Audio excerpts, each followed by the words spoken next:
It's the Real News Network. I'm Greg Wilpert in Baltimore.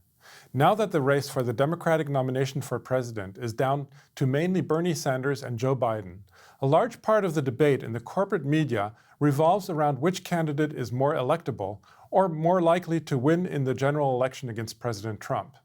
Here are two examples of the media chorus that emphasizes the electability issue.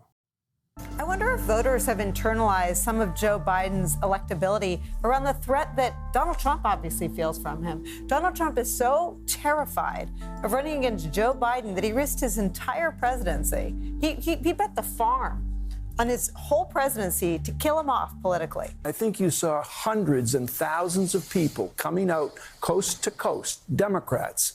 And one thing ruled above all: they are not willing to roll the dice on the future of this country by wasting a vote. Right. They want to win. Yeah. They want someone who can beat Donald Trump. And I think many of them feel strongly now that in Joe Biden, they have that candidate. Joining me now to explore this electability question is Mark Weisbrot. He is co-director of the Center for Economic and Policy Research and author of the book Failed: What the Experts Got Wrong About the Global Economy. Thanks for joining us again, Mark. Thanks for having me, Greg. So I think we can explore the electability question from three different angles. First, what the polls say. Second, the policies that each candidate supports. And third, what history tells us what happened in a similar situation. Now, regarding the polls, they seem to be relatively inconclusive, that is, with Biden ahead in some of them and Sanders ahead in others. So let's take a look at this rather from the perspective of issues. In a previous interview, we already took a look at Biden's stance on the war in Iraq, where he was far more instrumental in making the Iraq war possible than he admits. Now, there's other issues, of course, and so let's focus on those. Key domestic issues for voters will no doubt be Social Security and Medicare.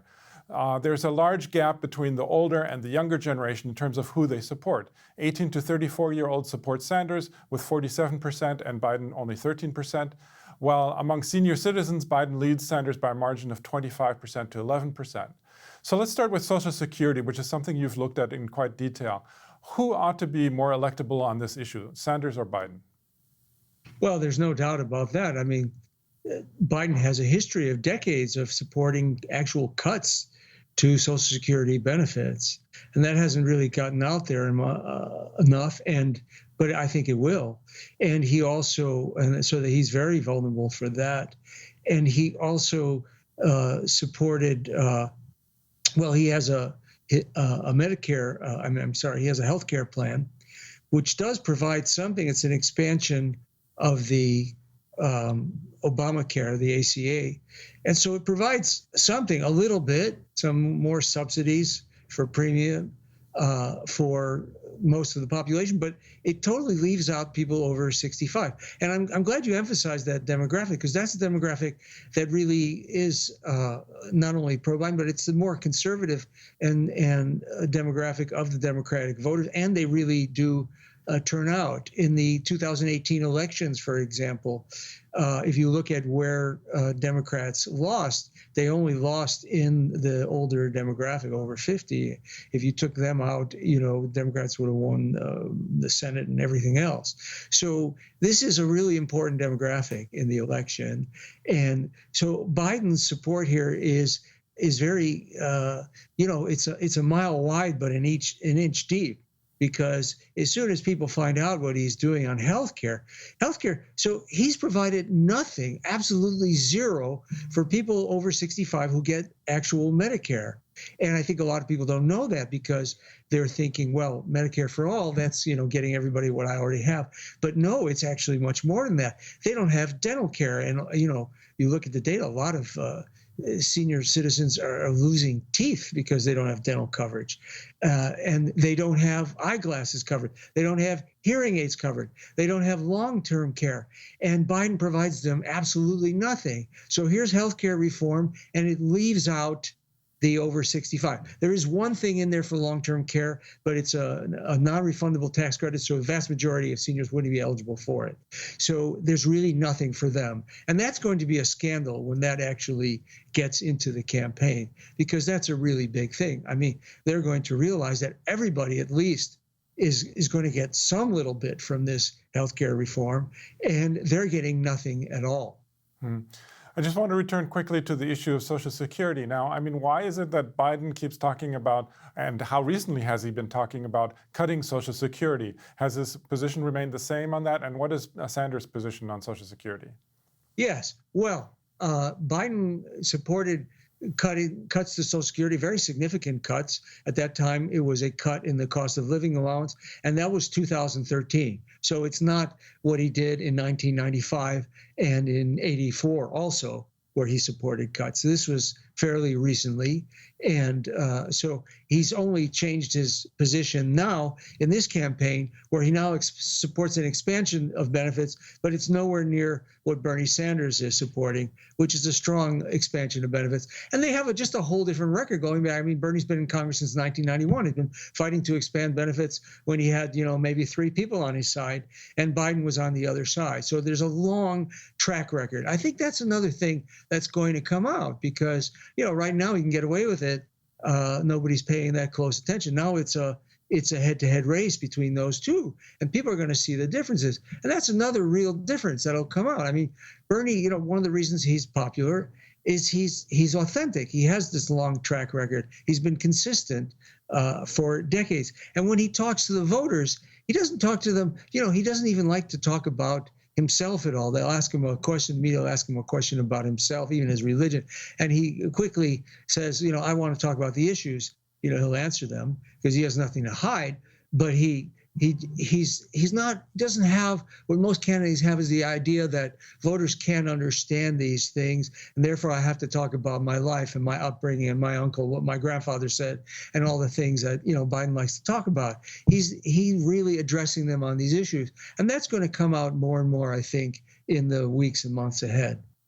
Now, what do you think are some of the other issues that Biden might be vulnerable on, or that Sanders could be vulnerable or strong on, that would affect their ability to win in a race against Trump in November? Well, I think trade is big also. And you mentioned the war. I think that's also big, and we talked about that before. I mean, Biden led the effort to give President George W. Bush permission from Congress, authority from Congress, I should say, to invade Iraq, and that's a big thing that'll come out also. But the trade issues are very big. If you look at, everybody knows, Wisconsin, Michigan, Pennsylvania, that's where the electoral votes that gave Trump the election were won last time. And why did he win them? Well, one reason he won them is, if you look at those states, those were people hit very hard by the so-called trade agreements. I call them commercial agreements because they're not really so much about trade, but they cost a lot of jobs. We lost 5 million manufacturing jobs in the United States after 2000. Those voters, those swing voters, those were the ones that were most hit. In fact, you can even look at trade adjustment assistance, which is a federal program that gives that actually pays people who lost their jobs as a result of these commercial agreements. So you have to be certified. So it's a small fraction of the people who really lost their job. And you look at those 3 states, and it's vastly more than the margin that Trump won that gave him the election. And then you had the Trans-Pacific Partnership at that time, which unfortunately at that time, President Obama was going around the country campaigning for the TPP, and Hillary had been very strongly in favor of the TPP, and that was the one, and she changed her position for the election, and that was a very big issue that Trump played upon, and it's the only one he actually delivered on, where he did reject the agreement, which is not clear at all would have happened if he hadn't won. So that's, I think, going to be a major issue going forward, and those are the real swing voters. I mean, the biggest and most likely group of swing voters in the next election will be people who were negatively affected by those agreements, not only from lost jobs, but lower wages, greater job insecurity, and everything else that came out of those agreements. Well, that's actually something I want to focus on next, is the kind of that historical comparison to 2016. And as you point out, that this was the main place where the election was lost in 2016 was precisely in those battlefield states. And even though Hillary Clinton won the popular vote by 3 million votes, or 2% difference, she still lost. So how does this now compare? I mean, the thing that, of course, you mentioned that Biden is weak on the trade issue, which is particularly vulnerable. Now, of course, the thing that Trump would bring out if Sanders were the nominee is that he is too far left, that he's a socialist, that now they're even dragging out that he at one point I just saw a report that he wanted to create a sister city with a city in Russia, in the Soviet Union at that time in 1980s. So, I mean, if you make that comparison, then you've got a neoliberal candidate, basically, who contributed to the dismantling of manufacturing in the Midwest, and then you've got somebody else who the mainstream media, the corporate media, are going to paint as a sort of communist. How do you think this will play out ultimately? Well, this again shows the absolute superficiality of what just happened, the reversal in the primary, where Sanders was way ahead of Biden. And in fact, when I was on Democracy Now! A few weeks ago, and introducing the film that we talked about here about Biden's role in the Iraq War, I had to spend the first minute or two just convincing people that Biden was still relevant, so that they would watch it. And so you can see this is kind of volatility is a result of this superficiality of the changes in the voting patterns. In other words, this is exactly what you said. The media went on a big campaign to convince people that Biden was more electable. Biden himself didn't even do it. He didn't even have the money for the ads to do what the media did.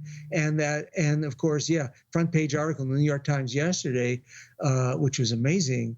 It was a very painstakingly detailed story about Bernie Sanders' trip to the Soviet Union in the 1980s, when Ronald Reagan was supporting actually what he was doing, trying to have improve relations with the Soviet Union at that time, and they made it look like the Soviets were just using it for propaganda and all that stuff. It was a horrible, right out of the 1950s. Kind of article. So you have this. Now the question is, can this really hold up? This shift that you have, which all the polling data shows that the shift was a result of people voting in the primary on the basis of this so-called electability. I don't think it can hold up because, first of all, this idea that Bernie is too radical.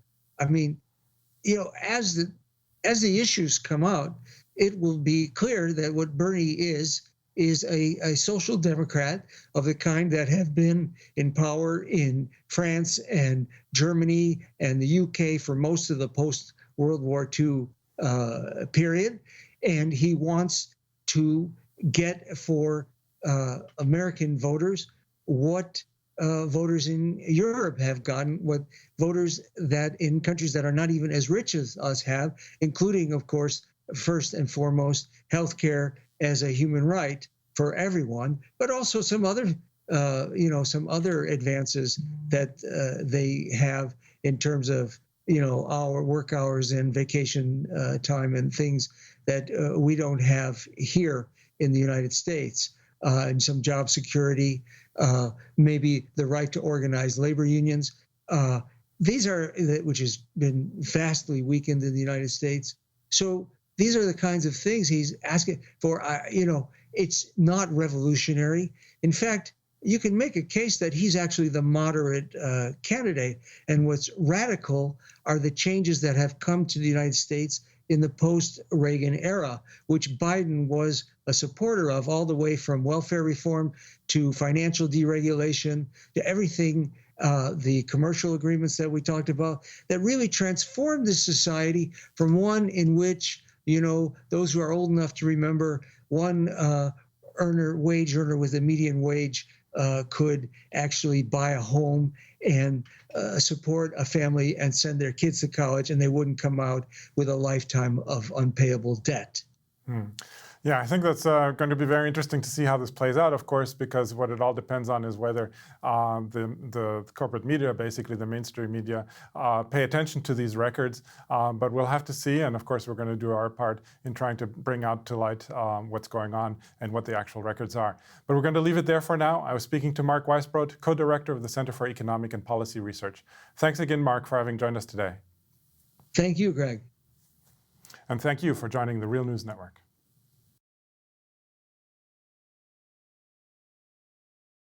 Thanks a lot for watching. Appreciate it. But do us one more solemn favor. Hit the subscribe button below. You know you want to. Stay up on the videos.